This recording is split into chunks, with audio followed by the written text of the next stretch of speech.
memberikan sanksi kepada anak dengan tidak dengan kekerasan. Mungkin itu saja.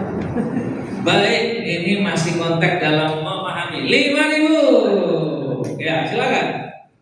Oke. Maksud dari output yaitu melalui pengalaman pembelajaran output itu akan tercapai. Jadi setiap anak itu kita belajar dia kan artinya adalah memahami konsep A, konsep B, konsep C. Misalnya kenapa pemahaman itu kok lebih bagus kalau masih matahari misalnya gitu ya. Akhirnya dalam pelajaran yang lainnya dijelaskan bahwa daun itu kan akan hijau kalau misalkan kena matahari karena ada fotosintesis. Jadi dia bisa mengkait-kaitkan antara konsep satu dan konsep yang lain dan dia akan membawa dalam kehidupannya sehari-hari. Tanya Pak. Silakan. Setelah dia menyadari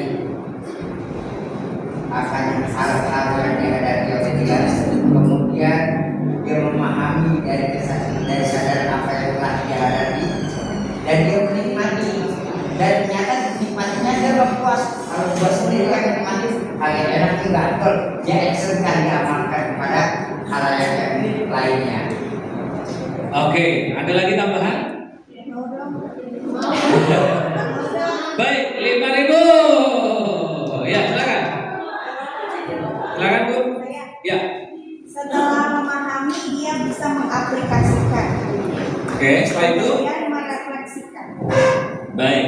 Ini adalah pengalaman pembelajaran. 10.000.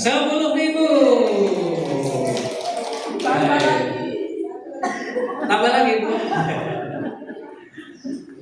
Melalui pengalaman pembelajaran, outputnya apa? Pengalaman pembelajaran itu ada 3 poin Bu. Pertama itu startnya harus memahami, ya, paham potensi, paham terkait dengan pelajaran yang dipelajari, memahami, ya, startnya memahami. Setelah dia memahami atas apa yang dipelajari, memahami seluruh potensi diri, maka dia harus mengaplikasi. Aplikasi yang dimaksud di sini adalah apa, Bapak Ibu? Aplikasi yang dimaksud di sini adalah ya, mempraktekkan dalam kehidupan nyata, mempraktekkan atas apa yang dari pelajari dalam pembelajarannya. Kenapa kok harus diaplikasi? Karena dengan mengaplikasi ilmu dampak tinggi. Kalau pembelajaran tidak diaplikasi, dampaknya rendah. Pak, dia tahu teori tapi nggak pernah mengerjakan soalnya Pak. Dia tahu teorinya tapi nggak pernah dipraktekkan dalam kehidupannya Pak. Maka dampaknya kecil. Pak, dia sudah paham. Setelah itu dia mengerjakan atas apa yang dipahami. Dia melakukan atas apa yang dipahami. Jadi kalau orang Jawa bilang itu ilmu iku kelakone kanthi laku. Tok tok tok tok tok tok. Nah, maksudnya apa ya?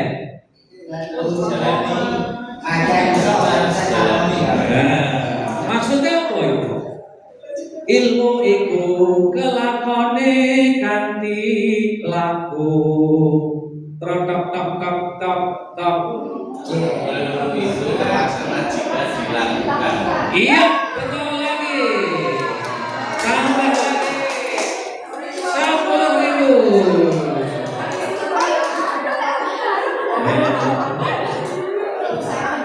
Ini orang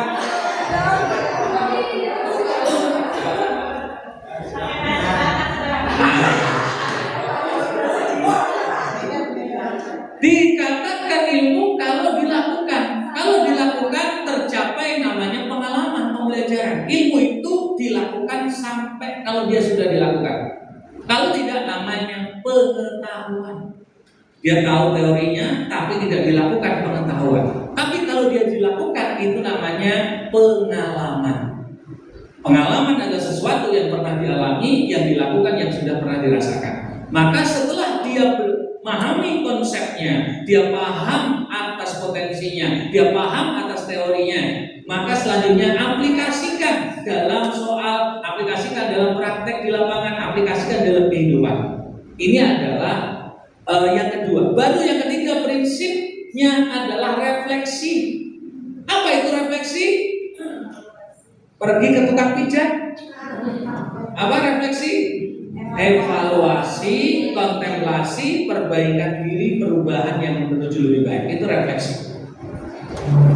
Dari mana kita melakukan refleksi? Dari diskusi. Dari mana kita tahu refleksi? Dari post-test dan pre-test sebelumnya. Dari mana kita?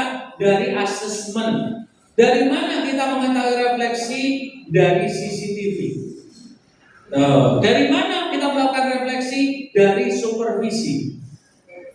Nah, jadi kita bisa melakukan refleksi dari beberapa hal. Dari menuliskan, menceritakan kembali. Oke, dengan dilakukan refleksi diharapkan apa? Apa yang sudah dicapai bisa terus ditingkatkan, diperbaiki lagi. Sehingga dari prinsip pembelajaran, dari pengalaman pembelajaran, output yang kedua tercapai. Output yang kedua apa? Apa yang dia pelajari berdampak dalam waktu yang panjang. Semakin dampaknya panjang, semakin dampaknya lama, maka pembelajaran semakin mendalam. Pak, semakin pembelajaran dampaknya singkat, sebentar, hanya 1 menit saja, hanya 5 menit saja, hanya 1 jam saja, itu namanya surface learning, pembelajaran di permukaan. Pak, saya ajarkan pagi hari dilupakan sore hari, itu surface learning. Pak, saya ajarkan selama sehari dilupakan esok hari, itu namanya pembelajaran permukaan. Pak, saya ajarkan selama sepekan dilupakan sepekan kemudian, itu tidak mendalam. Pak, kami sudah ajarkan beberapa bulan sampai anak itu ujian, namun sayang sekali beberapa hari setelah ujian dia lupakan dan dia tinggalkan. Pembelajaran yang seperti itu dikatakan namanya surface learning atau pembelajaran yang tidak mendalam. Pak, saya sudah ajarkan waktu di SMP, Pak. Ternyata di praktek saat dia lulus SMP, Pak, dia masih ingat saat ketemu saya padahal dia sudah kuliah, Pak. Luar biasa, apa yang dia pelajari itu ternyata dia terus ingat sampai di kehidupan setelah jenjang SMP. Maka pembelajaran yang seperti itu dikatakan mendalam. Bapak Ibu, penjelasan saya ini jelas atau blas? Jelas atau blas? Sudah jelas? Itulah output yang kedua. Melalui pengalaman pembelajaran dicapai profil dimensi lulusan. Profil dimensi lulusan tercapai. Yang kedua adalah apa yang dipelajari berdampak dalam waktu yang panjang yang lama. Semakin panjang, semakin lama atau long term memory, maka pembelajaran semakin mendalam. Pak, kami mengajarkan anak cuma short term memory, mempelajari pagi, siang lupa, pagi, sore lupa, sehari, esoknya lupa. Itu namanya surface learning atau pembelajaran pada permukaan saja. Ini bisa dipahami nggak ini Bapak Ibu? Ini kalau paham, kalau nggak paham Bapak Ibu. Jelas atau belas? Jelas. Alhamdulillah. Yang kedua sudah bisa. Itu output yang kedua. Melalui pengalaman pembelajaran. Output yang ketiga. Apa yang dia pelajari berdampak pada kehidupan nyata, pada karir dan pekerjaannya. Maka pembelajaran yang diberikan kepada guru-guru kepada siswa harus kontekstual. Apa kontekstual itu? Ada kaitannya dengan kehidupan nyata, ada kaitannya dengan karir pekerjaannya. Kenapa itu dilakukan? Karena selama ini banyak mereka lulusan SMK kok menjadi pengangguran setelahnya.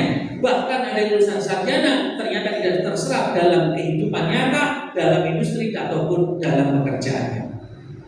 Berarti pembelajaran yang seperti itu tidak mendalam, tidak berdampak. Ada orang yang belajar ilmu sosial ternyata nggak punya kepedulian sosial, ya tidak mendalam pembelajarannya. Ada sarjana olahraga jadi guru olahraga, setelah jadi guru olahraga dia malas berolahraga. Seluruh siswa disuruh lari keliling lapangan, dia malah duduk sambil ngopi di bawah pohon. Misal, padahal dia ada berolahraga, ternyata nggak semangat berolahraga. Maka pembelajaran seperti itu nggak mendalam. Ada orang yang belajar ilmu hukum, ternyata malah melanggar hukum. Nggak jauh dari sini tuh kampusnya. Ada kan? Dia belajar ilmu hukum malah melanggar hukum. Maka pembelajaran seperti itu tidak mendalam. Pembelajaran dikatakan mendalam kalau yang dipelajari berdampak pada kehidupan nyata, pada karir dan pekerjaan. Maka dalam pembelajaran mendalam dikuatkan melalui peraturan nomor 11 dalam Peraturan Kementerian Pendidikan Dasar dan Menengah. Pembelajaran ada 3. Bentuk pembelajaran ada 3. Oke, apa Bapak Ibu? 1. Bentuk-bentuk pembelajaran ada 3. 1. Yang bisa menjawab dengan benar jam 3 boleh pulang duluan.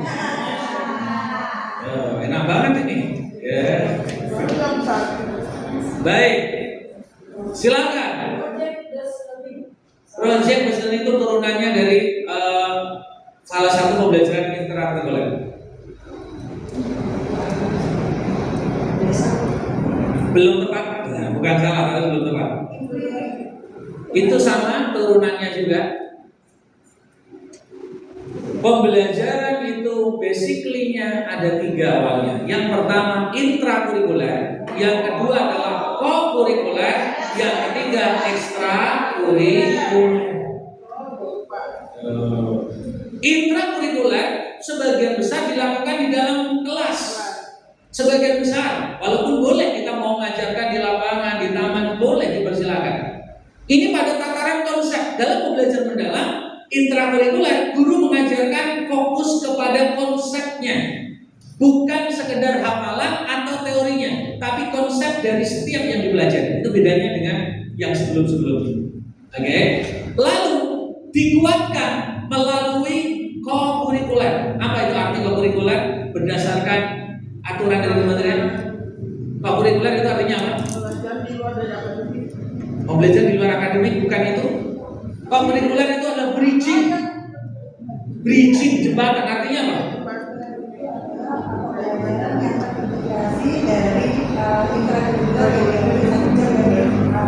intrakurikuler. Jadi intrakurikuler itu adalah pembelajaran lanjutan dari intrakurikuler yang boleh biasanya pembelajaran di luar kelas. Baik, 5.000.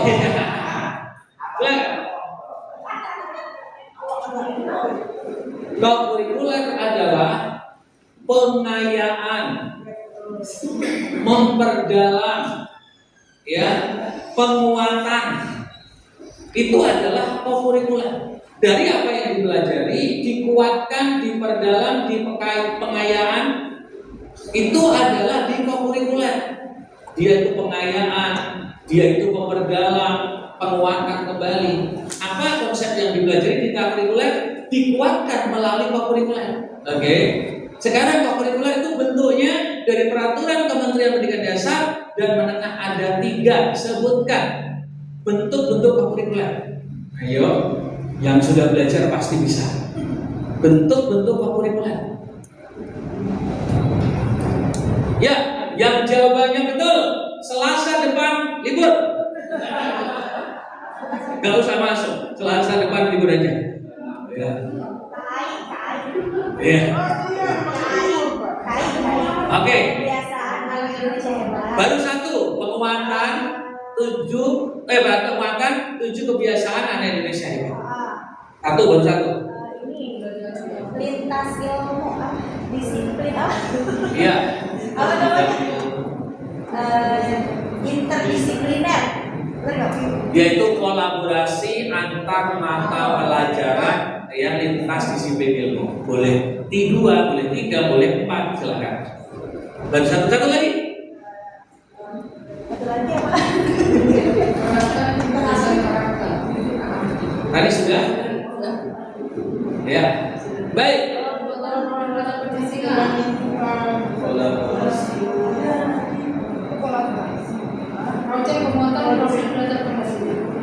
Diferensiasi. Itu tadi mata pelajaran ini kolaborasi antar mata pelajaran.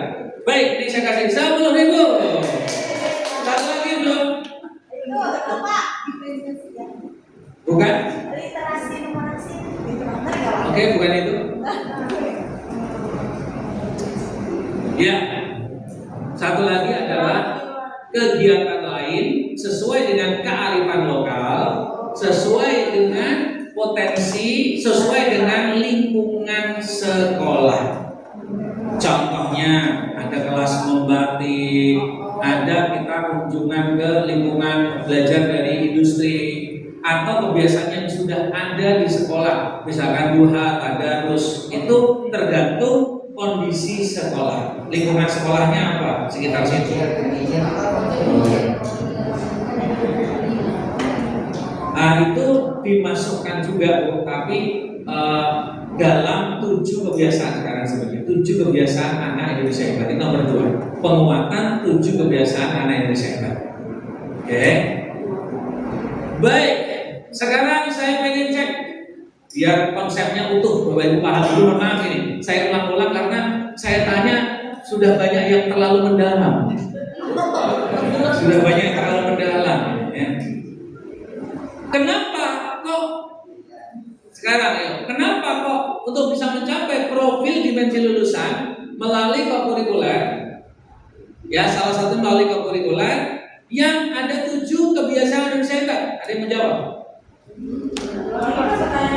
Jadi untuk mencapai karakter tadi 7 profil dimensi lulusan itu melalui salah satunya kokurikuler. Kokurikuler itu ada 3, salah satunya 7 kebiasaan Indonesia hebat. Kenapa itu dimasukkan? Saya Ya. 7 kebiasaan anak Indonesia hebat itu kan kebiasaan hari-hari di mana diawali dari bangun tidur. Bangun tidur itu harus lebih awal. Lalu dia harus beribadah. Oke. Itu adalah kebiasaan terkait dengan ketakwaan terhadap Tuhan Yang Maha Esa. Setelah itu dia harus sarapan pagi yang sehat. Makan bergizi, ya, makan bergizi. Kaitannya sama dengan fisiknya yang harus kan menghadapi dunia yang memang harus dia hadapi yang keras. Terus setelah itu dia harus juga melakukan olahraga ya. Terus ini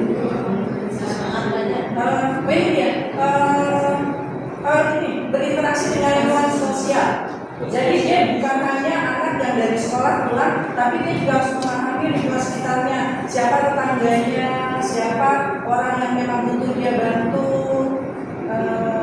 Dan setelah itu dia harus beristirahat sesuai dengan hak tubuhnya supaya dia bisa siap untuk menghadapi hari esok dan bisa. Baik, tambah 10.000. Yo, semuanya kita nyanyi aja. Ada 7 kebiasaan anak-anak Indonesia hebat. Bangun tidur pagi dan beribadah, berolahraga, makan sehat bergizi, gemar belajar, bermasyarakat, tidur cepat, beristirahat. Itu Ibu yang sampaikan tadi. Jawabannya adalah, kenapa Bu? Ulangi lagi.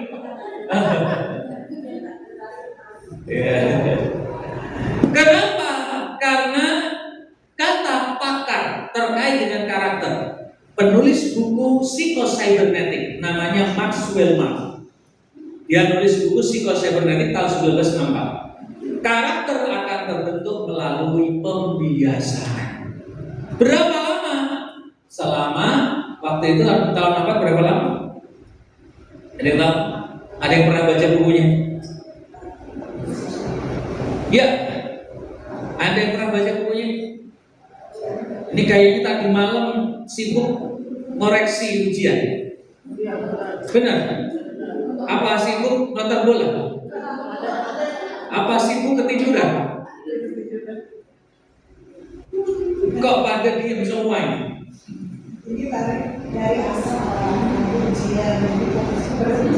Nah, ini tubuhnya di sini pikirannya besok ujian apa ya? Oh, wah, mikirnya Mas pada semua pada nilai, Masya Allah. Ya, ini saya khawatir tubuhnya di sini pikirannya udah di jalan dari rumah ya. Oke, ternyata dalam buku tersebut karakter itu terbentuk melalui pembiasaan selama 3 pekan atau 21 hari. Itu kapan? Tahun 64. Tahun itu membentuk karakter itu udah lama, gak sulit. Cukup 31 hari saja, 21 hari saja, 3 pekan bisa membentuk karakter seseorang. Ya Pak, anak biar bangun pagi terus gimana? Udah selama 21 hari bangun pagi terus, nanti dia seterusnya dia akan bangun pagi terus. Tuh. Namun kebiasaan itu ada banyak, ada ratusan. Ada kebiasaan merokok, kebiasaan bergadang dan seterusnya. Kebiasaan itu ada yang baik, ada yang buruk gitu.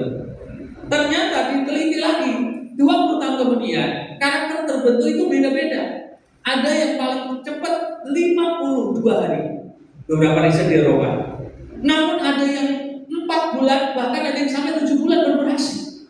Tergantung kebiasaan apa. Karena kebiasaan sangat banyak kan diteliti. Ternyata berbeda-beda. Akhirnya saya tanya Mam Aik. Tahu Mam Aik tuh? Nah, artificial intelligence. Mam Aik itu saudaranya Teh Gemini. Nah, saya tanya Mam Aik, berapa lama pembiasaan membentuk karakter seseorang? Mam Aik menjawab, ternyata untuk bentuk karakter perlu pembiasaan selama 66 hari atau 2 bulanan. 66 hari. Ada kepala sekolah yang dia cerita ke saya, Pak Supriyadi, kepala sekolah SMP 130 Jakarta. Pak, saya pakai alarm jam 3 pagi, pengen punya kebiasaan sholat tahajud setiap hari. Selama 1 bulan full saya bisa sholat tahajud. Setelah itu saya tidak pakai alarm, Pak. Kok aneh ya Pak? Setiap jam 3 saya bangun ya Pak ya. Padahal saya sudah nggak pakai alarm. Ada yang pernah nggak mencoba kayak begitu Bapak Ibu? Saya bilang kepada beliau, Pak, yang pertama Bapak punya motivasi yang kuat, sudah punya kesadaran. Yang kedua Pak, untuk level orang yang sudah lebih dewasa, lebih cepat membentuk karakter dibanding yang anak-anak yang masih muda, mudah terbawa oleh lingkungan. Maka beliau terbentuk karakter bangun pagi setelah berapa? 30 hari. Terbentuk kebiasaan tahajud setelah kebiasaan berapa? 30 hari. Ya, kebiasaan merokok itu juga belum tentu secepat itu, bisa jadi lama untuk merubah. Kebiasaan yang lain-lainnya itu perlu proses waktu. Oke, sekarang kita akan lanjut lagi Bapak Ibu sekalian. Yang terakhir, tadi ada intrakurikuler, kokurikuler, dan ekstrakurikuler. Ekstrakurikuler itu apa? Pada minat, bakat, potensi yang nanti ada kaitannya dengan apa? Hobi, passion, dan nanti terhadap karir ke depannya. Olahraga, barangkali ini karirnya dia mau ke sana. Nanti dalam kehidupan nanti pengen menjadi penari, oke, eksplornya ini aja deh, tari saman atau Ratu Zaroh dan sebagainya. Siapa tahu nanti jadi karir. Maka itu adalah apa? Fokus kepada minatnya, bakatnya yang nanti akan berdampak pada karir dan pada kehidupan selanjutnya. Itu makanya ada kokurikuler dan juga ada ekstrakurikuler. Ekstra itu bonus tambahan. Oke, yang kedua Bapak Ibu sudah tahu outputnya. Yang ketiga juga sudah. Coba saya ulang, saya review. Review itu adalah teknik pengulangan supaya bisa diingat atas apa yang dipelajari. Yang pertama, output dari pembelajaran mendalam adalah apa? Baru aja tadi saya sampaikan. Output pembelajaran mendalam yang pertama apa? Output pembelajaran mendalam yang pertama apa?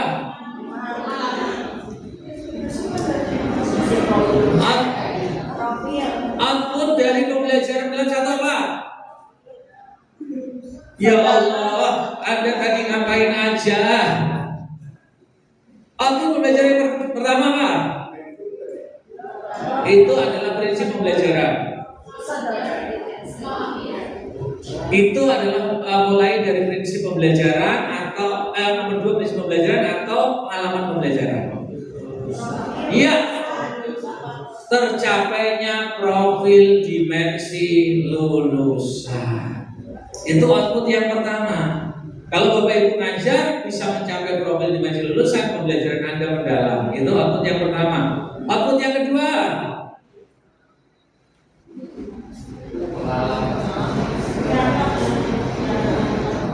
yes. Output yang kedua apa yang dipelajari berdampak dalam waktu yang lama, yang panjang atau long term memory. Semakin pembelajaran itu dampaknya lama, panjang, maka mendalam. Semakin dampaknya singkat, sebentar, tidak mendalam. 3. Apa yang dipelajari pada kehidupan Kehidupan nyata pada karir dan pekerjaannya. Alhamdulillah Bapak Ibu sudah tahu 3 output dari pembelajar mendalam. Maka Bapak Ibu mengajar nanti punya orientasi itu. Pak, saya pada saat mengajar gimana nanti anak bisa mencapai profil 5 jurusan. Apa yang nanti saya ajarkan bisa diingat terus panjang. Pak, apa yang nanti saya ajarkan kontekstual biar apa nanti terpakai dalam pekerjaan dan kehidupan. Itu adalah outputnya dari tercapai. Semakin Bapak Ibu mengajar dampaknya ke sana, maka pembelajaran Bapak Ibu dikatakan mendalam. Tapi kalau tidak berdampak pada salah satu dari 3 tadi, maka dikatakan tidak mendalam. Oke, kita sudah bisa dipahami outputnya. Sekarang kita akan masuk ke sini Bapak Ibu. Saya percepat saja. Saya percepat saja. Ini tadi sudah. Kalau pembelajaran mendalam itu ada pembelajaran basisnya konsep, bukan hafalan, bukan fokus teori, tapi konsep dalam kehidupan nyata. Ya, oke, kita lanjut. Tepuk tangan aja, ayo.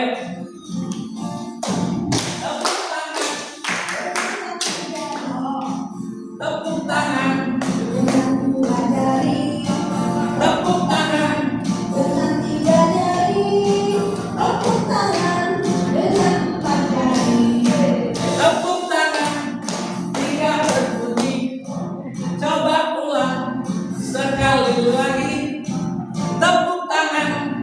Dengan punggung tangan, lakukan berulang-ulang. Tepuk-tepuk tangan kiri, tepuk-tepuk sampai ke bahu. Tepuk-tepuk tangan kanan, tepuk-tepuk sampai ke bahu. Gerak-gerak dari tanganmu, putar-putar di hadapanmu. Satukan kedua tanganmu, menggigit sesuka hatimu. Namanya berjinjit yang berdiri. Masa berjinjit sambil duduk? Itu berjinjit cara. Ini belum memahami. Ulang lagi. Dengan 1 jari tepuk tangan, dengan 2 jari tepuk tangan, Dengan 3 jari, tepuk tangan, dengan 4 jari. tepuk tangan, tidak berbunyi. Coba ulang sekali lagi. Tepuk tangan. Dengan punggung tangan, lakukan berulang-ulang. Tepuk-tepuk tangan kiri, tepuk-tepuk sampai ke bahu. Tepuk-tepuk tangan kanan, tepuk-tepuk sampai ke bahu. Gerak-gerak dari tanganmu, putar-putar di hadapanmu. Satukan kedua tanganmu, menggigit sesuka hatimu. Yeay, alhamdulillah. Mudah-mudahan sehat semuanya. Baru saja Bapak Ibu melakukan tepuk tangan yang sering dipakai oleh orang-orang yang kena stroke atau pensiun. Itu adalah tepuk tangan yang sering dilakukan. Nah, Bapak Ibu sekalian, jangan menunggu stroke baru tepuk tangan. Tapi dengan Anda melakukan seperti ini, insya Allah terhindar dari penyakit stroke Bapak Ibu sekalian. Coba kalau kita paham dari maksud dari berjinjit, wah berjinjit ternyata akan menjadikan kaki kita kuat. Kalau kaki orang kuat jadinya sehat. Kenapa? Karena saraf-saraf paling banyak itu ada di kaki. Maka kaki kita harus sering digerakkan, salah satunya dengan berjalan kaki. Setelah kita paham, oh ternyata dipraktekkan di aplikasi. Nih Bapak Ibu sekalian, di aplikasi dikerjakan. Dampaknya apa? Bagi kesehatan berdampak. Ya bagi kehidupan akan berdampak. Maka yang tadi gerakan tadi itu adalah semuanya itu ada maksudnya, ada maknanya. Oke, kita masuk ke sini Bapak Ibu sekalian. Nah tadi tujuan pendidikan sudah saya sampaikan. Nah contoh supaya pembelajaran mendalam contohnya. Misalkan Pak, saya pengen implementasi keimanan ketakwaan pada Tuhan Yang Maha Esa. Maka sebelum Bapak Ibu ngajar, menyampaikan kepada murid-murid, anak-anak sekalian, mari kita berdoa ya sebelum kita memulai pembelajaran kita, supaya Tuhan memberikan kemudahan dalam kita menyerap ilmu yang akan kita pelajari hari ini. Mari kita berdoa sesuai dengan keyakinan kita. Semoga Tuhan membuka hati kita, pikiran kita siap untuk menerima ilmu dari Tuhan yang Maha Kuasa. Oke, siap pikiran, siap hati, dan siap fisik kita. Apakah siap? Coba saya cek kelompoknya ya. Silakan. Iman takwa. Baik, kemandirian. Oke, yang berikutnya kreativitas. Alhamdulillah masih ingat ya. Ini mendalam, bagus. Oke, Bapak Ibu sekalian, Pak, saya pengen setiap saya mengajar nanti dampaknya mendalam. Satu, Anda kalau mau ngajar, ingatkan yang pertama, ya kita berdoa sebelum kita belajar. Nah, kenapa? Karena yang memberikan ilmu adalah Tuhan, yang membukakan ilmu kita mudah-mudahan adalah Tuhan. Mari kita siapkan hati kita, pikiran kita untuk menerima ilmu yang akan saya sampaikan. Semoga Tuhan memudahkan kita semuanya. Nah, ini maksudnya. Kemudian apa? Tilawah. Ada yang baca Quran, ada yang sebelum belajar. Ini dilakukan di beberapa sekolah. Ya, alhamdulillah dampaknya apa? Anak jadi bagus. Contohnya man insan sedemikian. Dibiasakan seperti itu. Ya. Kemudian apa lagi? Asmaul Husna, kebiasaan-kebiasaan itu. Dalam rangka apa? Bukan hanya dia hafal, tapi paham dari nilai-nilai Asmaul Husna itu. Ya. Sehingga apa? Mereka menjadi orang-orang yang beriman dan bertakwa. Terus apa lagi? Hari ini ada teman kita yang sakit, hari ini ada guru kita yang sakit. Ayo kita doakan bersama. Ini dalam rangka apa? Dalam rangka implementasi iman dan takwa. Pelajaran apapun sama. Pelajaran apapun, setiap guru ngajar dikuatkan itu. Kenapa kamu harus jujur? Karena Tuhan Maha melihat. Karena Tuhan Maha adil. Tuhan Maha membalas apa yang kita lakukan, walaupun pengawas tidak melihat, tapi Tuhan Maha melihat. Berarti apa? Keimanan, ketakwanya bagus. Kenapa kamu belajar bersungguh-sungguh? Karena siapa yang bersungguh-sungguh hasilnya akan penuh. Karena Tuhan akan memberikan yang terbaik bagi siapa yang mau berusaha yang terbaik. Keimanannya bagus, Bapak Ibu sekalian. Ya. Jadi kenapa kok kamu kata-katanya baik? Ya, karena dalam hadis riwayat nomor 220 Muslim, ya 222. Siapa yang beriman kepada Allah dan hari akhir, kalau ngomong itu baik, kalau tidak lebih baik diam. Jadi apa yang dia lakukan sehari-hari itu, dia keyakinannya, keimanannya, ketakwaan pada Tuhannya bagus. Inilah target yang pertama. Oke? Anak diajarkan ilmu apa misalkan tentang apa? Kaitkan dengan kehidupan, dengan spiritual. Tentang belajar air ini yang mengatur siapa? Ada yang mengaturnya. Ternyata air ini diatur oleh Tuhan. Prosesnya gimana ya kita pelajari. Akhirnya anak tambah beriman, tambah bertakwa. Air ini akan dipertanggungjawabkan, maka kita harus menjaga air ini supaya tetap baik. Akhirnya anak jadi bersungguh-sungguh belajar juga. Ini yang pertama. Kedua adalah keluargaan. Target dari keluargaan ini adalah Bapak Ibu matanya masih kuat, masih kuat. Ini nggak ada kopi ya. Biasanya kalau pelatihan ada kopi, nggak ada kopi. Adanya sirup. Kalau nggak ada kopi ya seperti ini. Minum kopi, jangan berdiri. Kalau tumpah kita yang rugi. Ayo ikuti materi dengan senang hati. Wujudkan SMP 98 berprestasi. Keluargaan itu apa? Terciptanya pelajar siswa yang dia cinta terhadap tanah airnya, taat terhadap aturan bangsa dan negaranya, dan menjadi warga negara yang baik. Itu adalah tujuan dari keluargaan. Cara untuk mencapai itu gimana? Nih caranya. Yuk kita kelola sampah. Sampah itu kelolanya ada caranya gimana? Mau pakai pakai dunia ya atau metode Indonesia? Silakan mau pakai metode apa? Yuk, cara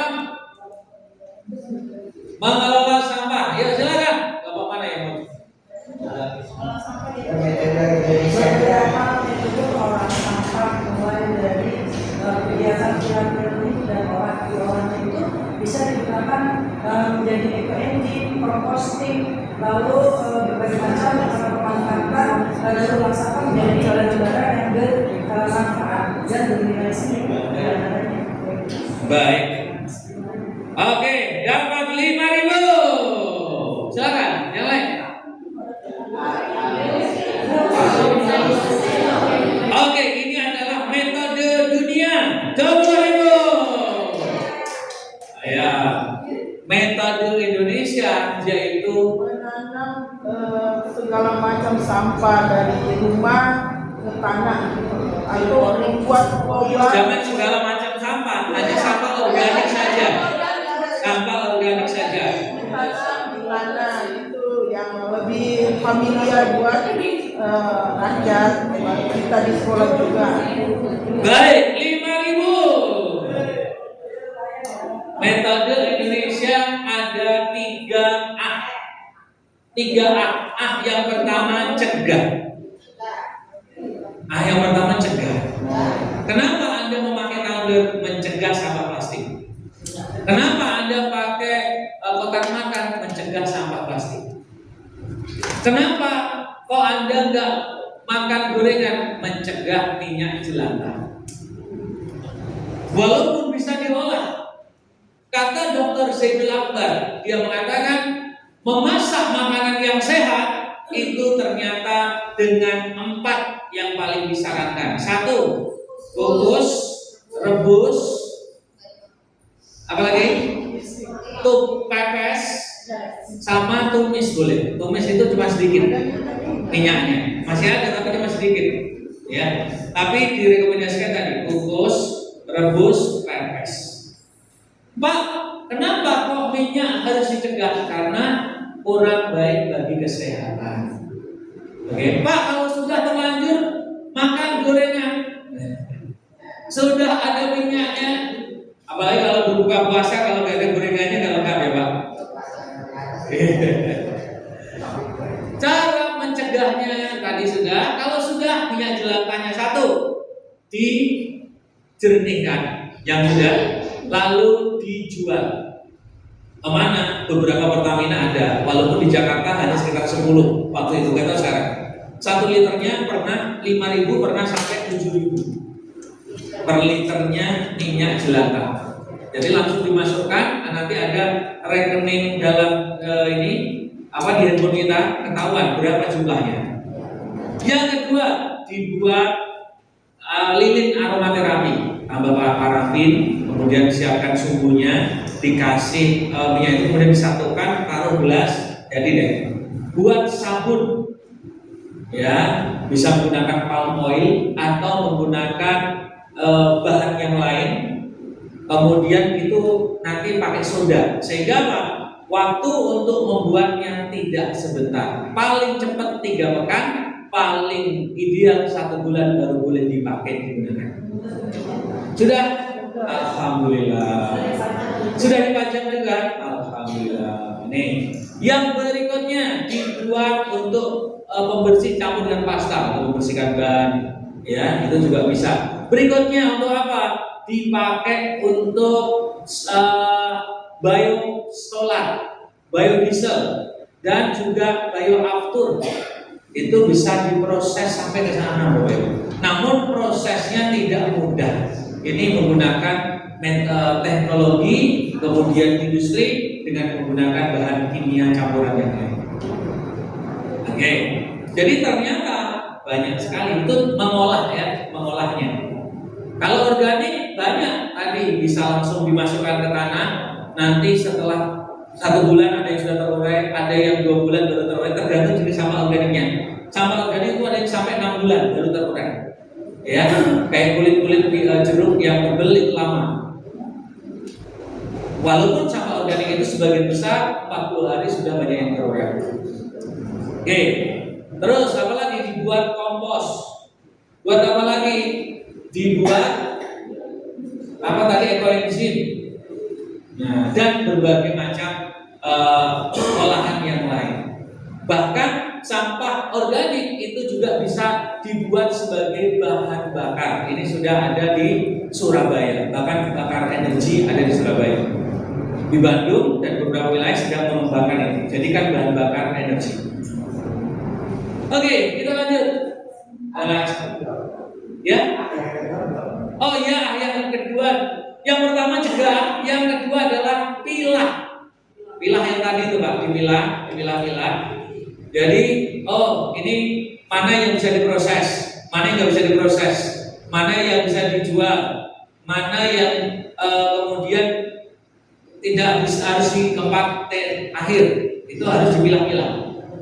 Ya, dipilah-pilah.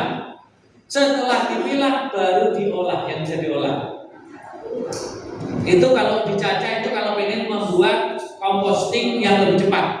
Jadi sampah organiknya dicacah-cacah, atau plastiknya sama, ekobrik. Plastiknya dikumpulin, kemudian ditaruh. Untuk apa? Itu salah satu untuk menyederhanakan sampah. Ditaruh di situ untuk apa? Ya nanti untuk dikumpulkan supaya memang tidak kalau misalkan nggak dicacah nanti akan lebih lama lagi. Ya, oke. Sekarang Bapak Ibu sekalian, Bapak Ibu mengajarkan materi kepada anak, kemudian anak memahami dan mengaplikasi dalam kehidupan nyata, maka itu belajar mendalam. Coba deh. Jadi target belajar mendalam itu bukan kejar target, Target pembelajaran mendalam bukan kejar target. Apa maksudnya kejar target? Yang penting semua saya sampaikan Pak. Yang penting semuanya udah beres saya jelasin Pak. Yang penting saya udah ngajar. Bukan itu. Tapi apakah anak paham dari yang kita sampaikan? Tapi banyak kan sekarang kejar target. Kenapa? Karena takut takut. Buat soal Perasaan itu orang penduduk terhadap siswa terlalu diwakili banget gitu. Jadi kadang-kadang dulu mau berbuat sesuatu bintang seperti itu, kejar target aja kan. Jadi kebanyakan ya, yang sekarang itu saya lihat sebanyak seperti itu. Kebanyakan kejar target. Iya, kebanyakan kejar target. Nah, padahal aslinya dibuat pembelajaran mendalam ini, Bapak Ibu sekalian, ya, diharapkan bukan target nilai yang setinggi-tingginya, tapi target akhlak yang sebaik-baiknya. Ya, bukan target materi yang sebanyak-banyaknya, tapi target materi yang dia pahami yang berdampak pada kehidupannya. Nah, itu sebetulnya Pak. Makanya dikatakan mendalam itu bukan meluas, tapi mendalam. Walaupun sedikit tapi dalam, jadi orang-orang terbaik, orang-orang ahli. Itu Pak. Itu sebetulnya diharapkannya seperti itu. Jadi kalau silakan Ibu. Silakan. Bisa. Yes.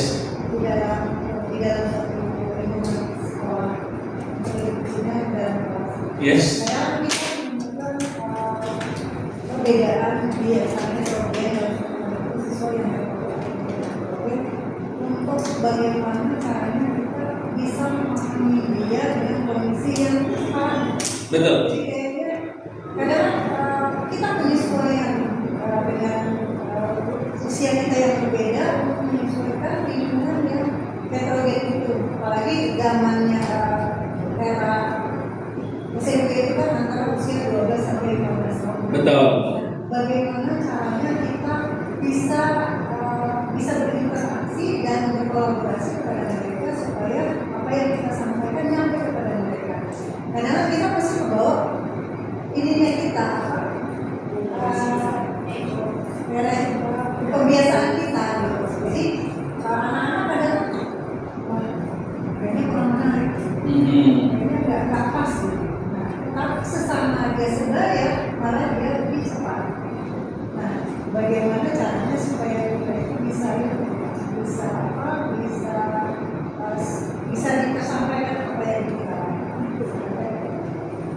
kondusif di dalam kelas. Baik, oke, saya jawab. Satu,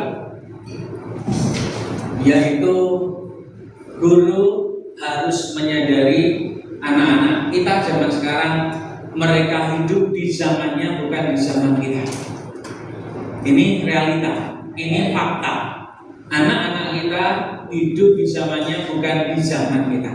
Zaman saya seusia mereka, saya kalau nonton TV Bu, saya ke rumahnya orang paling kaya di tempat saya, namanya Pak Sugeng. Kalau sore hari saya nonton nggak dapat di ruang tamu, saya nonton lewat jendela. Saat itu saya menonton sore hari 1 jam lebih, saya berdiri di luar lewat jendela nonton Satria Baja Hitam. Di luar rumah berdiri nonton Satria Baja Hitam, nggak bergeser saya walaupun iklan. Kenapa saya nggak bergeser? Kalau saya bergeser nanti ditempati teman saya, maka saya kuasai daerah kekuasaan saya. Ini tempat saya, jadi saya mau nonton lagi di Satria Baja Hitam. Ya dampaknya apa? Ya saya punya daya tahan, punya mental kuatan yang luar biasa. Namun zaman sekarang lahirnya sudah ada handphone. Tidak hanya di rumahnya, bahkan di kamarnya, bahkan setiap siswa mereka punya sendiri. Maka gurunya tidak hanya ada, gurunya ada di media sosial yang selama ini berinteraksi, yang selama ini dia paling dekat, yang paling lama saat di rumah. Belum tentu sama orang tua, tapi dari situlah dia belajar. Sampai di sini ini fakta atau hanya hayalan Bapak Ibu sekalian? Fakta. Maka guru gimana? Harus menyesuaikan dengan kondisi zaman. Salah satunya gurunya melek teknologi. Guru yang baik dia mau terus belajar. Dengan dia melek teknologi, anak kualitasnya akan semakin tinggi. Ngajarnya kalau kata Peter Klein, guru kalau ngajar metodenya nggak hanya satu, harus punya berbagai macam gaya, metode, cara, ide, pendekatan yang bervariasi dengan kondisi anak zaman sekarang. Sehingga apa? Kalau anak diajar pakai metode yang lama, metode kita dulu, yang nggak sesuai dengan zaman yang sekarang, ya kayak begitu, ya males lah, bosen lah, ya. Ini kenapa? Karena dia selama ini sudah belajarnya dari media sosial yang keren-keren, yang seru-seru, yang asik-asik. Kita ngajarin nggak asik, nggak joyful. Ya udah, mereka banyak berdoa, Bismika Allahumma ahya wa Bismika, karena gurunya nggak joyful. Itu ya. Bu Hilda bisa dipahami ini. Jadi guru harus terus belajar dan belajar terus, lebih belajar dan belajar lebih. Bisa masuk ke dunia anak. Kalau metode hypnoteaching, kita masuk gelombang anak, kita bangun empati, akhirnya terbangun chemistry. Kalau sudah terbangun chemistry, anak jadi bisa dinasehati. Itu kalau teori dari hypnoteaching. Jadi caranya gimana? Kita bangun empati, bangun peduli, setelah itu terbangun koneksi, anak klik, baru kalau sudah terbangun chemistry, anak jadi bisa dinasehati. Bukan pokoknya kamu menyesuaikan aku sekarang. Maka metode yang deep learning itu diambil juga dari Wali Songo. Wali Songo itu mengatakan apa? Penari yang hebat itu yang bisa mengikuti irama gendangnya. Bapak Ibu, ada nggak penari yang hebat tapi nggak sesuai dengan tabuhan gendang? Ya kira-kira dia hebat itu menarinya, tapi kok nggak sesuai, kira-kira gimana itu? Ya aneh penontonnya lah, hebat tapi nggak sesuai dengan gendang.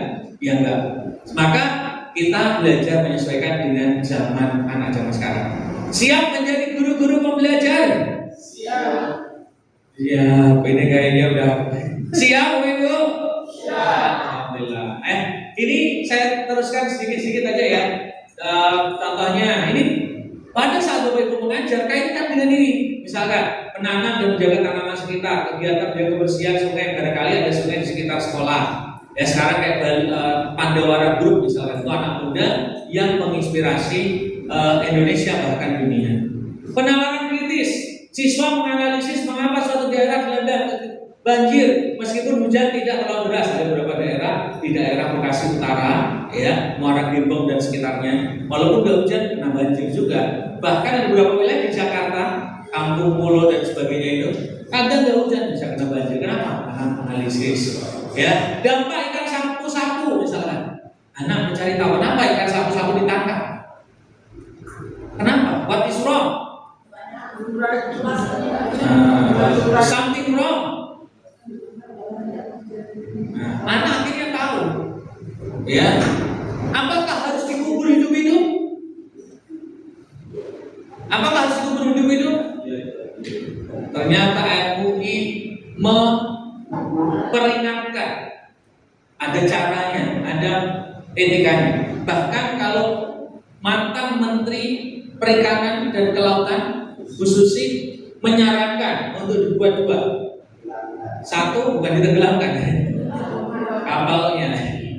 Satu, dibuat pupuk organik, dan yang kedua apa? Dibuat siomay. Bukan, ya. Oke, baik. Nah, ini diteliti. Polusi udara. Tahukah Bapak Ibu sekalian, udara di kota Jakarta paling jorok nomor berapa? Nomor 2 sedunia. Kalau gas metan yang terparah di dunia ada di mana? Ada di Bantar Gebang. Anak akhirnya tahu kenapa kalau kita harus mengelola sampah, karena dampak dari gas beracun tersebut terhadap kesehatan itu sangat parah. Terhadap kenyamanan juga berdampak. Contohnya, kalau Bapak Ibu lewat tol Cimanggis di Bitung, itu di sekitar keluar tol Setu Burangkeng, itu Bapak Ibu akan melihat gunung-gunung, Bapak Ibu. Ya, beberapa gunung yang besar, warnanya sebagian putih gunung tersebut. Gunungan itu bukan gunung Himalaya, bukan gunung Lawu, bukan gunung Merapi, tapi gunung sampah. Bukan gunung ciptaan Tuhan, itu gunung ciptaan manusia yang dikirim dari Jakarta. Ternyata Jakarta menghasilkan gunung yang ada di Bekasi.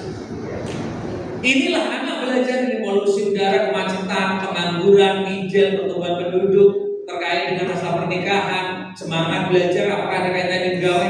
Anak mempelajari itu dalam bentuk apa? Soal-soal dalam bentuk apa? Nanti naskah, cerita, kemudian infografis dan seterusnya dipelajari. Kreativitas, Bapak Ibu silakan. Mumpung ada Pak Menteri Penanganan Krisis, tadi di awal ada pakai perintah berjilid ya. Ya. Dan yang disampaikan adalah apa manfaatnya dari berjilid itu. Kenapa sampai saya kemudian juga tertarik ke situ, karena selama ini yang saya lihat orang yang berjalan kalau senang dengan berjilid luar biasa, tapi kemudian kebiasaan berjilid itu malah dipakai perempuan-perempuan. Ya. Kok yang laki-laki tidak pakai berjalan berjilid, pakai sepatu yang hanya tinggi itu? Ya. Alasannya kenapa? Nah, di situ kemudian manfaatnya untuk kesehatan apa berjilid tadi? Kalau dengan seterusnya orang yang lagi juga pakai pakai sepatu hanya tinggi kan? Betul. Berjilid. Betul. Dan mungkin itu aja yang perlu di teman-teman yang tahu. Siapa? Kan bertanya kenapa? Buat tadi berjilid untuk pemakaiannya. Itu perlu dianalisis datanya. Kenapa berjilid itu sehat, namun wanita pakai hak tinggi ternyata tidak sehat. Dan itu ada analisanya Bapak Ibu. Kalau berjilid itu ada gerakannya, ya. Kalau yang itu tidak dipaksa untuk tidak normal, ya kakinya itu dipaksa untuk tidak normal, yang akhirnya menjadikan kelelahan yang luar biasa. Ya, berjilid itu beda dengan pakai hak tinggi. Ya, bedanya nanti ada data-data risetnya. Kalau pakai hak tinggi itu seperti apa, kalau berjinjit itu gimana. Kalau berjinjit itu bergerak, jadi itu berdampak pada otot ini apa namanya, itu betis kita bagus. Kalau ini bagus, itu ternyata akan berdampak pada jantung, pembuluh darah kita akan bagus. Ya, terutama itu jantung, kemudian nanti akan berdampak pada yang lain. Dan ini salah satu hal yang sangat urgent dalam, makanya salah satu ketika ditanya Pak Mahathir Mohamad, ketika ditanya apa rahasia, sekarang usianya 101 tahun. Bulan Juni ini usia beliau 101 tahun. Apa rahasia Anda usia panjang? Satu, karena senang berolahraga, terutama berjalan kaki, Pak. Ya, paling sering dia olahraganya itu berjalan kaki. Yang kedua apa? Bersepeda. Dulu pas masih muda suka berkuda, tapi sekarang hanya berjalan kaki saja. Dan yang kedua, beliau mengatakan makan saat lapar dan berhenti sebelum kenyang. Maka berat badan beliau itu rata-rata 62. Menurut saya ini termasuk agak awalnya itu saya mikirnya, soal saya tubuh saya agak kurus gitu. Padahal Bapak Ibu, ini tuh termasuk menurut saya ideal kalau dari segi kesehatan, karena berat badan saya 70, sedangkan tinggi saya 170. Ya itu harusnya. Tapi kalau ada orang Pak, kayaknya Bapak urusan deh gitu ya. Padahal Bapak Ibu sekalian, ada standar untuk sehat itu kalau terlalu berat, ya termasuk berat badan itu ternyata bermasalah. Ya, itu berbagai sumber penyakit nanti juga bisa muncul kalau terlalu berlebihan. Ya, itu ya Pak. Nanti dianalisis tuh anak berpikir kritis. Kenapa kalau kita harus berjinjit? Apa manfaat dari berjinjit? Lalu apakah betul hak tinggi itu ada manfaatnya? Teliti, melalui pembelajaran, melalui data-data, melalui riset. Riset dari WHO, penelitian dari University of California, Bapak tunjukkan, dibahas data-datanya. Ada diagramnya, ada grafiknya, ada tabelnya, dipelajari di kelas. Kalau anak mau mengajarkan dapat pelajaran seperti itu, kata PISA itu apa? Program for International Student Assessment. Maka nilai rapot pendidikan terutama numerasinya akan meningkat. Kalau guru ketika ngajar menggunakan data, tabel, diagram, infografis. Sekarang saya tantang Bapak Ibu bernalar kritis. Silahkan keluarkan kertasnya, setiap kelompok buat kertasnya, keluarkan kertasnya. Saya tantang bernalar kritis.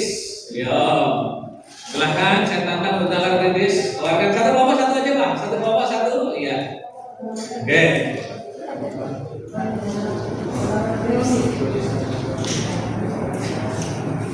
Buat 9 kotak, 3 ke bawah, 3 ke kanan.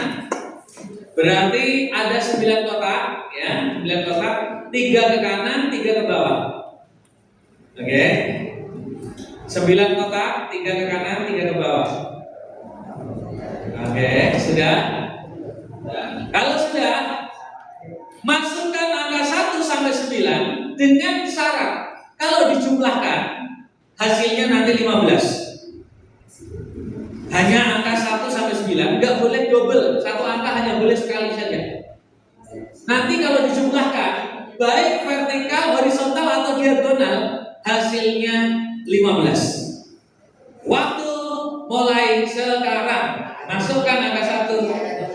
Ya. Satu soal poinnya 50.000.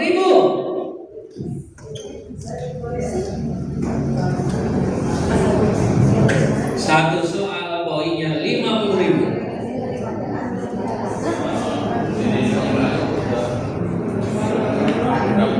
Angka 1 sampai 9. Masukkan angka 1 sampai 9.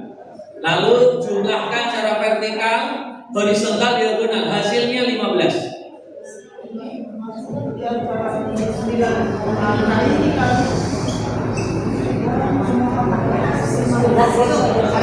15 ke kanan, ke bawah, nanti jumlahkan 15. Betul, 3 kotak itu. Yang dimasukkan hanya angka 1 sampai 9. Satu angka hanya boleh sekali, ya. Mari kita cocokkan, mari kita lihat apakah, mohon izin, ternyata ini sudah benar, ini sudah benar, ini juga sudah betul, ini juga sudah betul, ini sudah betul, ini juga sudah betul. Namun ini salah 1, 2, 3, ini kalau coba 6. Oke, masih sedikit lagi, sedikit lagi.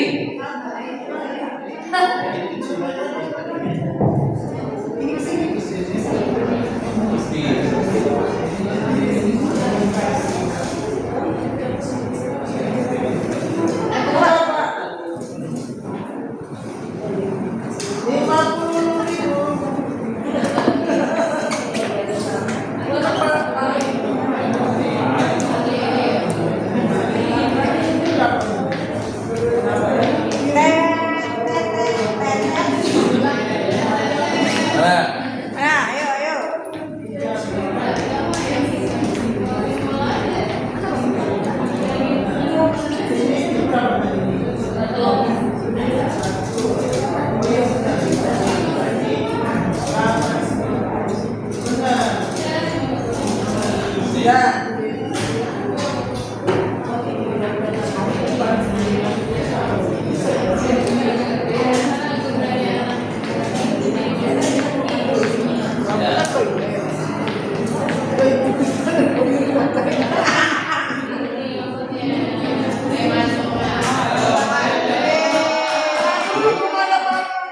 Kan udah maju dua. Ayo, udah.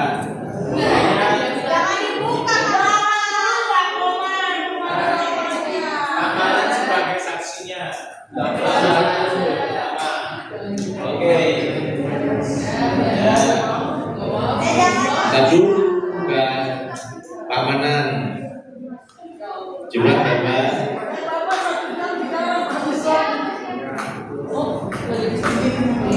Belas. Nih.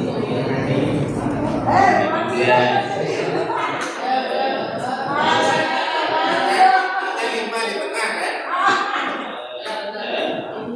Terus nih. Kita itu perolehan Ya. Lumayan buat training ya. Ya. Nih. Ya.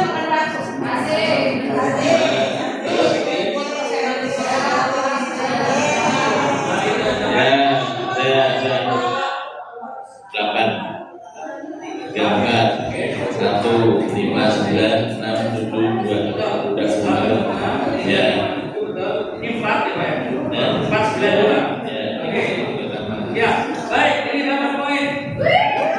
50.000. Yang lain ada lagi sudah? 50.000. Sebelah sini masih berjuang?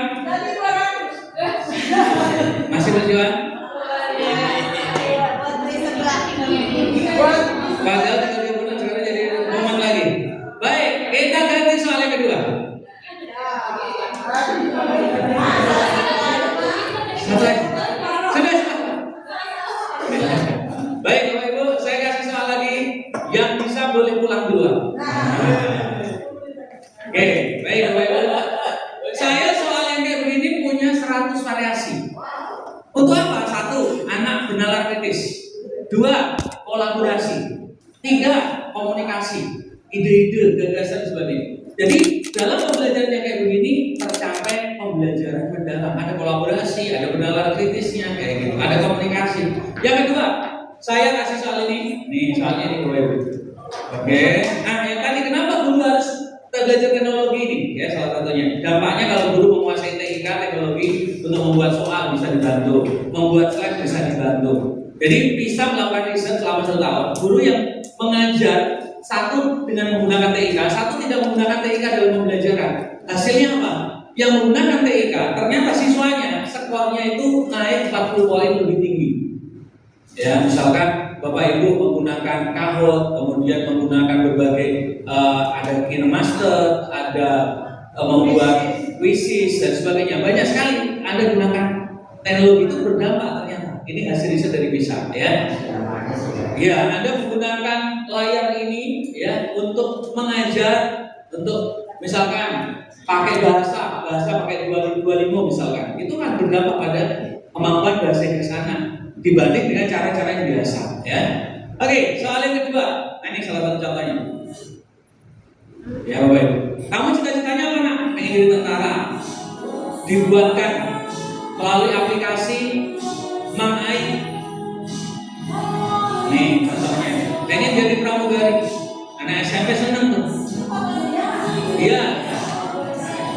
Dibuat nanti kalau kamu besar. Bu, kalau ibu mau dibuat, Bu, wajah ibu usia 17 tahun bisa? Ya SMA bisa. Ibu yang jadi SMA apa? Jadi lebih cantik lagi, Bu. Lebih muda lagi, Bu.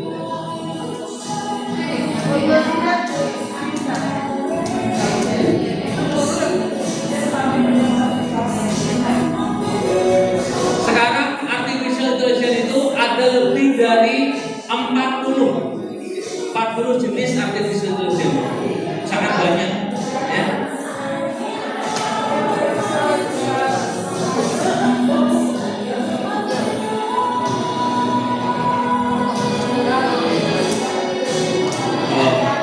Pak, kok wajahku jadi putih ya Pak? Ya kamu sekarang belum pakai bedak. Nah, Ntar kalau kamu pakai bedak juga jadi putih gitu ya. Nah, ini kalau cara mengajar pembelajaran mendalam itu menggunakan bukan metode ceramah. Pembelajaran mendalam itu mulai mendalam itu kalau Anda sudah pakai demonstrasi, pakai audio visual, pakai diskusi, ada prakteknya, ada mengajarkannya, ini jadi mendalam. Dampaknya tinggi. Pak, kalau saya ngajarnya ceramah toh gimana? Cuma 5%, nggak mendalam. Ya hasil riset, Pak, saya pengen pembelajaran saya dampaknya tinggi. Anak bisa ingat dalam waktu yang panjang. Maka Anda ngajarnya jangan hanya ceramah atau nyuruh anak membaca. Dampaknya rendah. Anda gunakan audio visual, Anda pakai demonstrasi dari apa yang diajarkan, simulasi. Anda ngajarnya metode diskusi, ya, kemudian praktek, kemudian mengajarkannya. Mengajarkan gimana?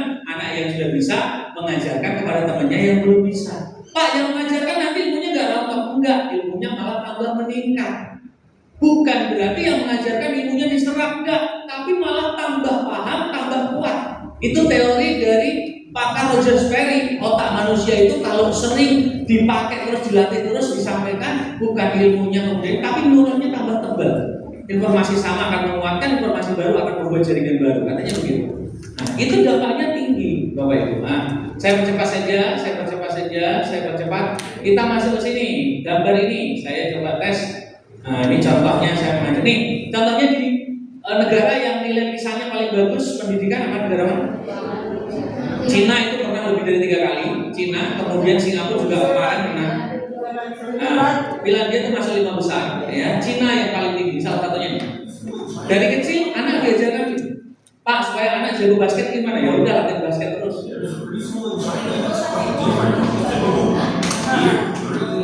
Supaya anak jago masak gimana? Ya udah praktek masak. Supaya anak jadi peduli gimana? Enggak praktek bersih-bersih kelas.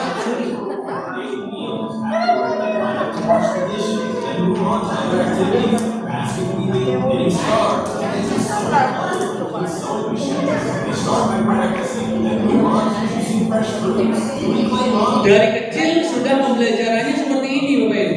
Sehingga apa? Pembelajarannya dampaknya tinggi karena mengaplikasi. Anak laki-laki wajib bisa potong rambut, anak perempuan harus bisa memasak. Dan seterusnya ya. Oke, saya coba saja. Nah, sekarang kita buat 8 kotak seperti ini. Buat 8 kotak. Poinnya 50.000. Poinnya 50.000. Ini jamnya terlalu semangat atau sesuai? Terlalu semangat. Terlalu semangat. Waktunya 5 menit. Yang berhasil boleh pulang duluan. Masukkan angka 1 sampai 8. Oke, syaratnya angka tersebut gak boleh diulang, hanya boleh sekali. Nanti antar angka itu bedanya minimal 2 angka. Gak boleh beda 1 angka. Antar angka kanan kirinya, atas bawahnya atau diagonalnya gak boleh beda 1 angka. Minimal beda 2 angka. Boleh 3, boleh beda 4, boleh. Coba kerjakan mulai dari sekarang. Ada pertanyaan, dipersilakan. Masukin angka 1 sampai 8. Antar angka nggak boleh beda 1, bedanya minimal 2. Baik ke kanan, ke kiri, ke atas, ke bawah. 1. Melatih nalar kritis. 2. Melatih bagaimana kolaborasi. 3. Membangun komunikasi.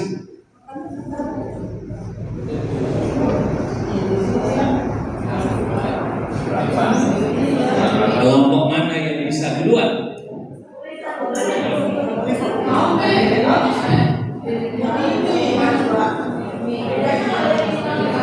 Ya, nggak boleh beda 1, minimal beda 2.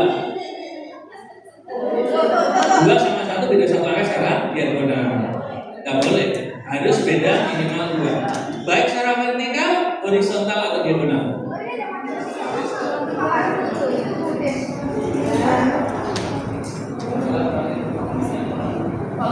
Ini bukan sekedar menghitung, ini namanya numerasi.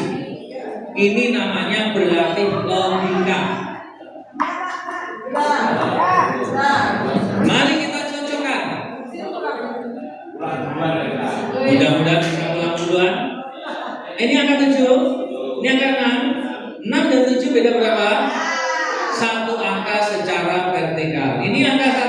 ini angka 2. 1 dan 2 beda berapa? 1 angka secara diagonal. Ini 2, ini 3. 2 dan 3 beda berapa? 1 angka secara vertikal. Ya. Oke, lanjutkan lagi.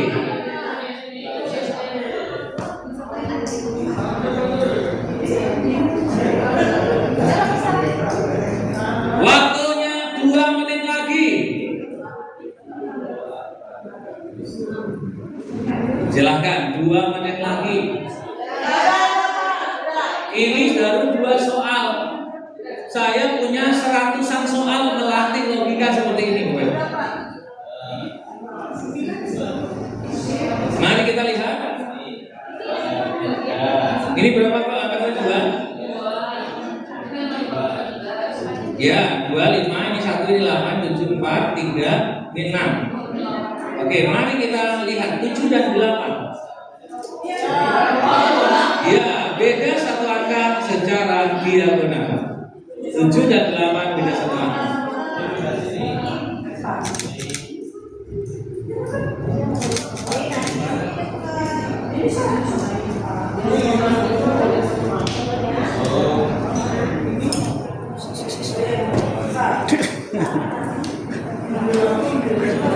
Iklan dulu.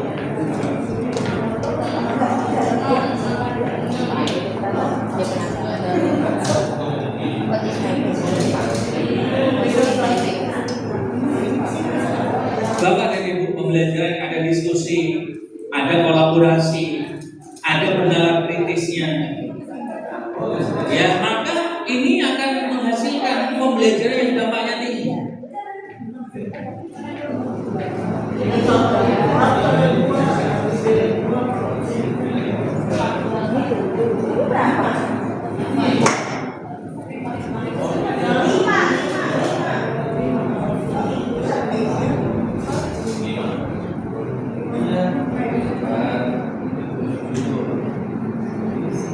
Ayo, yang berhasil, yang bisa boleh pulang duluan.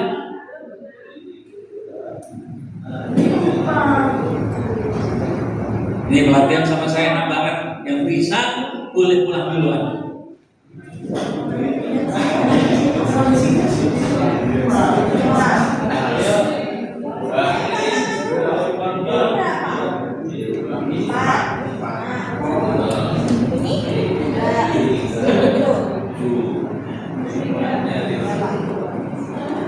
Ini angka tujuannya berapa? 4.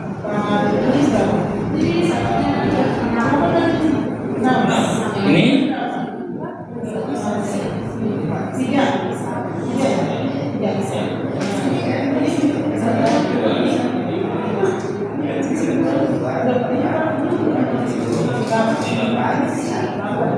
baik, kita lihat ya. Apakah ada ini tadi angka 6? Ini 3, 4. Oke. 3 tambah 7. Ini 1 sama 5. Baik. Ternyata apakah sudah betul? Mari kita lihat. Ternyata ada angka 1 dan 2. 1 dan 2. 1 dan 2. Yang ini baru excellent. Coba kita lihat yang sini. Mana yang beda excellent? Yang pulang. Ntar dulu saya kasih hadiah. Yes. Mari kita lihat angka 1 dan 2. Apakah beda berapa? Angka 2 dan 3 beda berapa? Ini masih berjuang untuk pulang. Masih berjuang. Saya kasih tahu konsep berpikirnya. Nih Bapak Ibu, cara konsep berpikirnya gini. Pak, kan syaratnya antara angka itu kan bedanya minimal 2. Maka cara yang paling aman dengan gambar seperti itu, yaitu masukkan angka yang paling aman di tengah. Ada di tengahnya itu 2 kotak itu. Nih, coba di tengah itu 2 kotak ini, angka yang paling aman. Ini kok nggak mau ya, harus ini dulu. Angka yang paling aman itu angka 1 dan 8. Ada masukkan di situ. Oke. Yang kedua, karena bedanya minimal 2, maka ganjil ketemu ganjil, genap ketemu genap. Misalkan 3, berarti ini 5. Ini 4, ini 6. Tinggal 2 angka yang belum masukkan, yaitu angka 2 dan 7. Udah selesai. Baik, yang pertama Pasti. Nah, itu cara konsep berpikirnya. Konsep berpikirnya seperti itu. Pak, tadi Pak, caranya gimana supaya 15? Gampang. 15 itu dari 1 sampai 9, angka tengahnya berapa? Dari 1 sampai 9. 5 taruh di tengah. Konsep berpikirnya gitu. Tadi muter-muter nggak bisa karena kita konsep pikirnya keliru. Dalam pembelajaran mendalam, Anda akan berhasil kalau kita pahami konsepnya. Oh, tengahnya itu 5, terus taruh 5 saja. Oke, setelah tengahnya taruh 5, berarti angka sebelahnya kalau ada yang besar ada yang kecil. Ya, begitu. Kalau 1 sama 9, kalau 2 sama 8 kan gitu. Ya, tengahnya sudah 5, ya sudah pasti nanti jadi 15. Semuanya 15. Itu adalah konsep berpikir, Bapak Ibu. Ini baru masalah numerasi, belum literasi. Konsepnya di mana? Ada lagi. Baik, kita cek kelompok mana yang sudah poinnya tertinggi. Mari kita hitung. Ini masih penasaran? Masih mau coba? 50.000. Mari kita cek kelompok mana yang hasilnya udah berhasil. Belum dicoba lagi. Baik, jumlahnya kita cek kelompok mana yang poinnya paling baik. Berapa Pak? 120. Kelompok kematian 120. 230. Luar biasa. Nanti ditukar dengan hadiah. Ya. Baik. Berapa? 1.050.000. Berarti pemenangnya adalah kelompok kreatif. Pemenang ketiga. Ya, inilah pemenang ketiganya. Dan pemenang juara pertama adalah kelompok Iman dan Takwa.